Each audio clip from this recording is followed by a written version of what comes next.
My next guest is an Olympic champion, something I could never do. I'm a watcher. I'm an Olympic champion watcher. Champions are born in many ways.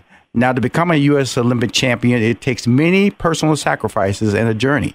My next guest is a U.S. Olympic medalist. She is Muslim, and she is an activist, and she is an entrepreneur. Please welcome to Money Making Conversation, Ibtihaj Muhammad. How you doing? I'm good. How are you? First of all, I love your energy. Thank you. Thanks. Thank you. And I went in your book. You know, it was always your search to your book. The book that just comes out July 24th is called Proud, and you have two versions of that. Correct? One for the 8 to 12, and then the adult version that I read. I'm saying the adult version, like it's some scary version of adult, but you decided to write two versions. Why is that? Well, it's always been important for me to hopefully inspire our youth in particular with my journey. And I thought, what better way to do that than to have a young reader's edition? Yeah, I remember, growing up and having these moments where, the behavior of your friends and the people around you can affect how you feel about yourself. And we all, need that push sometimes. If not from the people around us, maybe you can find inspiration maybe in my story or from an athlete or, someone in your life. Well, the inspiration I found was that you never gave up. Well, let's go back a little bit. I remember when you was running track and your father told you, if it gets too hard, it gets too much for you, just stop. And you stopped when you was running track and you ran over to your brother and said, why'd you stop? You were winning. And your mom looked at you. Mom just looked at you, gave you that mom look. And your mom, I love to death in this book. If you want to be inspired by anybody in this book, you got to read this book to read about her mom. She's amazing. That was the turning point for you on decision making at that critical point in your life, correct? Oh yeah, I mean my dad who worked for most of my childhood more than one job. And he wasn't at my track meet, couldn't make this one track meet I had. And he says, if you ever, it was really hot outside and work a job, he's like, if it ever gets too hard or, you feel like you can't breathe, it's okay to stop. And somewhere in that 1,600 or 800, whatever distance it was, 800. I decided I was too hot. And I decided to stop. But it's interesting how, we perceive things, even as children, as being difficult. And that's definitely the turning point in my life because my mom, she's always told us, first and foremost, don't waste your money. And, Right. Yeah, my mom, she's a tough cookie, but I think that instilling a strong work ethic in us is what my parents always tried to do with me and my siblings, and that's something that I've definitely carried with me onto the field of play as an athlete. Now let's talk about that story. I don't want to gloss over it because I think young people who read the book that you read it as well as adults, that point that you feel that you need to give up, that you feel that you've reached your point of frustration or you feel you maxed out. That's what you thought at that point when you was running the race. And then you was given an out. And just because you were given that out, realize that you don't always take it, because you didn't really push yourself. Do you feel you pushed yourself to that point when you decided to stop, or you just heard your father's voice allowing you to just skip out on this moment? What was that moment? Because because your mom gave you some advice that you have to, if you want something, you have to work for it, and you wrote that in your book. And so your brother looked at you like what you doing? You were winning. Why'd you stop? You were winning. So It was a lot of things running in your head, I think, from the very start of that race that led you to make a decision that was very abrupt and without even thinking out the process, because a lot of people make those decisions in life, whether it's going to school or jobs or relationships, and they regret those decisions. Thank goodness your decision to stop running wasn't one of those life-changing decisions. You can always just get on the track the next day. But a lot of people do. Walk us through those steps where you made that decision to walk away in that race. Well, again, I was really young.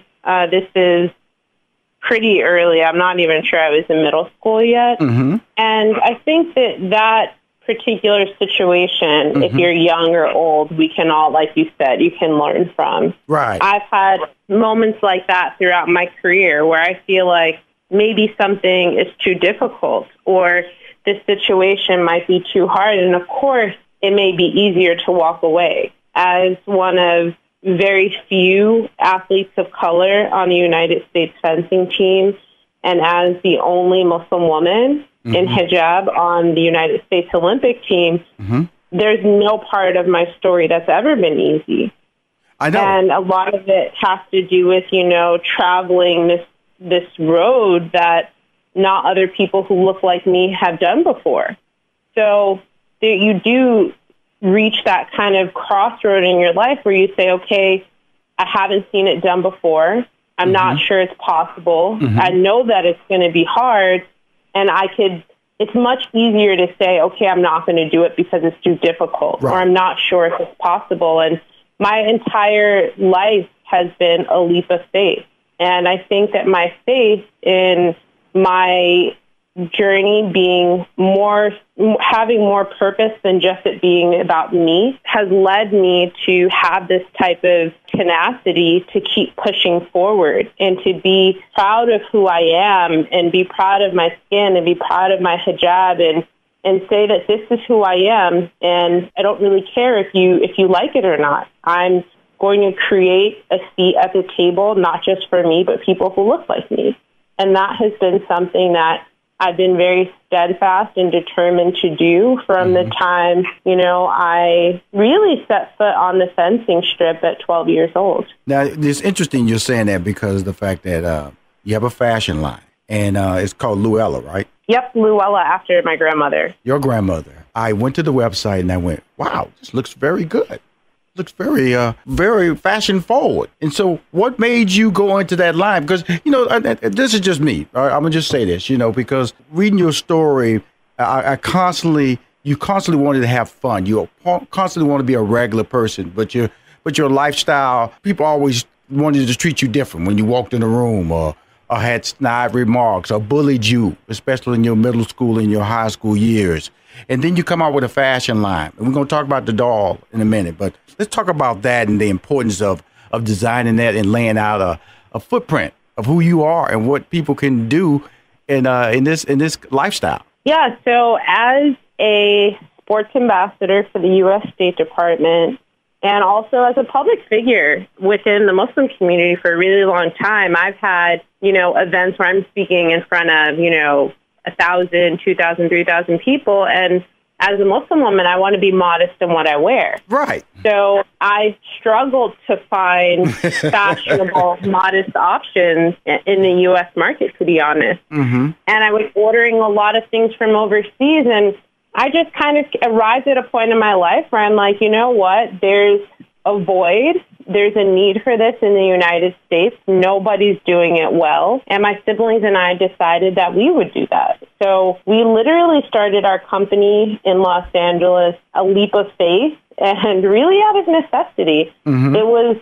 time for there to be something that's made here in the United States for women who want to dress modestly but also be fashionable. Being modest doesn't mean being dowdy or wearing dark colors. I mean, Muslim women, like anyone else, want to express ourselves through what we wear. Right. And it just seemed very fitting for me and my siblings to start the company. Now, all the siblings in this, your older brother, he's involved?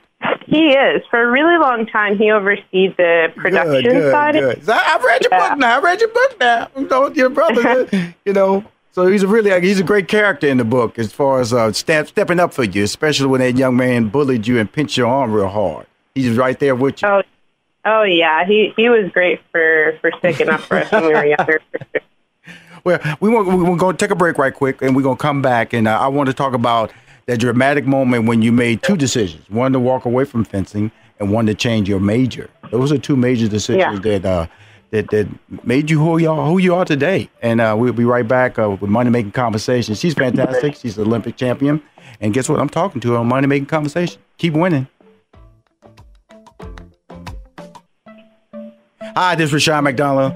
You're listening to Money Making Conversations. On the phone, Olympic champion, medalist, U.S. Olympic medalist, fashion designer, clothes. She has a doll. Mattel's put out in their Shiro line. Ibtihaj Muhammad. Tell me, a doll. You have a doll now. Mattel. What happened when you realized that was happening to you? You actually going to be immortalized in the toy world. I have always been a fan of Barbie. I mean, I taught my brother. Come on.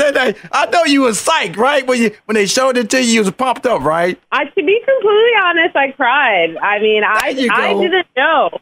I didn't know that, this toy was going to market. Mattel has a Shiro line in which they, make a doll for their kind of Mattel Hall of Fame. For a woman every year who embodies these different qualities. Mm-hmm. That women, that girls in particular can look up to, aspire to be, find inspiration in.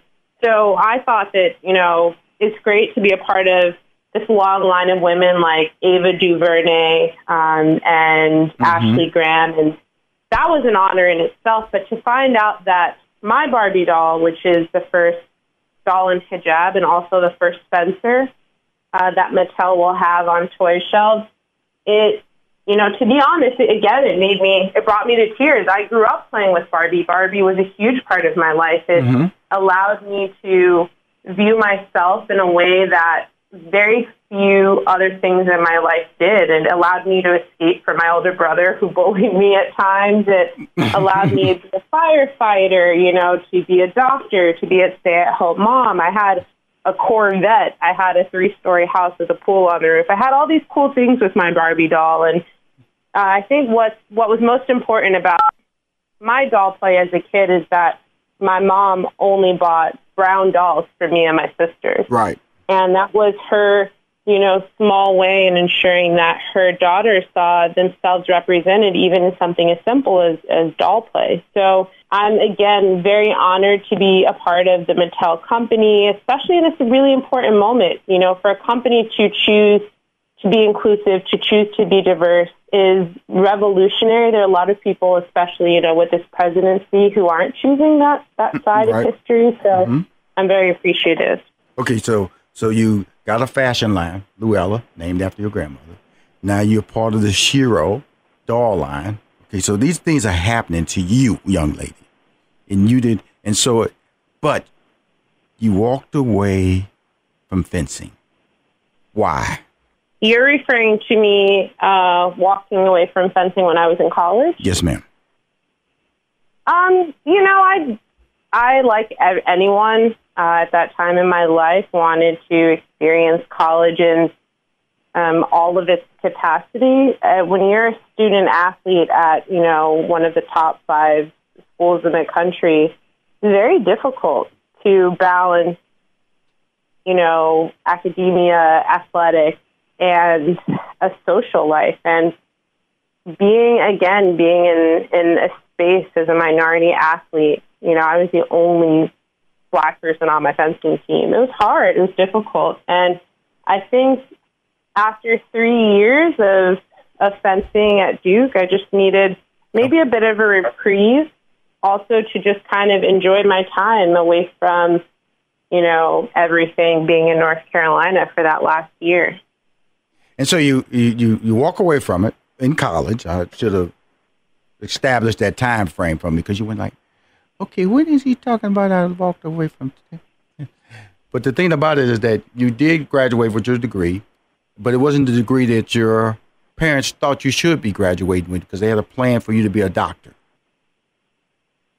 That was a tough decision for you to make, because, as all parents, like my parents expected certain things from me when I went to college. And when I decided that wasn't what their plan wasn't my plan, that was a tough decision, because your father being a police officer, he worked hard. Your mom worked hard. Your mom was at all your practice. She drug you from out of Newark, drug you to New York to practice, anytime to go to these tournaments to make sure they paid that extra $30, those entry fees. So they've always been there trying to give you that next level. All their kids, not just you, but all their kids, that next level of opportunity of success. And so you make a decision for yourself, really officially probably for the first time, to change your major. How did that come about? And when you made that phone call, what made you relax? Well, I think that, it's not, I don't think that my story is unique in the sense that you have Black parents or brown parents even who have a very, myopic idea of what they want their children to do. And my parents are like, need to be a doctor or lawyer, need to be a doctor or lawyer. And for as long as I can remember, we never even had a break academically. We went from, school 9 or 10 months out of the year to pre-college programs at local medical schools or colleges. And that's, I have a mother who's been in education for forever. Right. So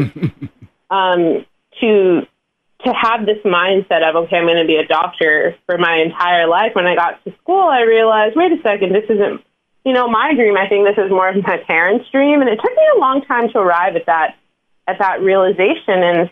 And when I did, it was great for me because I got a chance to really study things that were important to me. I know that being a child of the public school system, I didn't have the opportunity to learn a lot about my own history as an African American. Right. And I was very aware that I wanted to learn as much as I could during my time at Duke about my ancestors and, where I'm from and how the African American experience has really broken down and arrived to where we are today. So it was a conscious decision to not only, major in international relations, because I've always been interested in culture and language, but also to double major in African and African American studies, because I feel like it was something that I owed to, my ancestors who literally laid down their lives so that I could have and experience the things that I've experienced here in the state. I let me co-sign that. My degree is in mathematics. My minor is in sociology, with a heavy emphasis in African American studies. And she's saying something that's very truthful about public school. They just skip over African American history. And then when I got to college, I took a course that actually brought me to tears. And I realized I didn't know that we did any of these things, because really the way history works for African Americans, you have Crispus Attucks, he died he's the first man that they say he kind of like got pushed in the line of fire. And then we get freed. And then you have the Jim Crow. They don't really mention our efforts in science and technology. There's no really mention of our efforts in any of the world wars. And then all of a sudden you're up to the Brown versus Board of Education. Then you did I Have a Dream speech. Then you have the riots when Martin Luther King is assassinated. And then we're here, and we're disenfranchised. And so not knowing your history, I think, is very important, because if you don't know what you could be or what you were or what you can be, it can really slow your growth on what you should be and what you're capable of becoming. And I want to just co-sign that was really important to me, and I'm a male, to gather that level of information in my life. It changed me. It changed me. I'm just telling you, it changed my life. It does. And I wish that more people knew that, and not just African Americans. I think it's important for us as a society, as Americans, to be more aware of our own history. And I think that's how we've arrived to where we are today, to live in a time where, our government is snatching, children from their homes and separating families.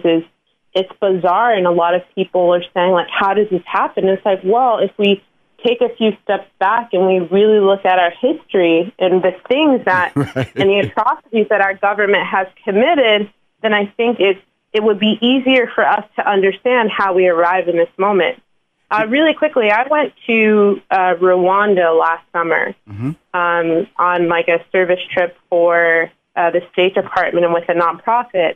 And it's really interesting to see a country that's experienced such a traumatic event within the last 20, 25 years and how they cope with it. They talk about the genocide every day. They have a memorial, they have memorial museums, and they have these different trips where they're constantly bringing people in. It's very new. There's a lot of tears that are still shed because like generations were lost. And you have people who committed, the killing next to survivors having to live side by side. But I think what's really important to learn about Rwanda is that they talk about what happened. They educate their kids so that it doesn't happen again. And that's something that I think we're failing miserably as Americans, because we don't talk about our history, if it's bad or if it in any way, shape, or form includes Black or brown bodies. Mm-hmm. And I think that's how we arrive at this moment in time where you have, so much police brutality. You have families being separated at the borders because, we fail to educate ourselves on our own history and what we've committed. Well, great. I want to tell everybody, please buy her book. It's called Proud. Please buy her doll in the Shiro line. Please buy her fashion line. She's a marketing genius, and she's a social activist, and she's creating change when she walks out the door. Please, thank you for calling my show. This is Money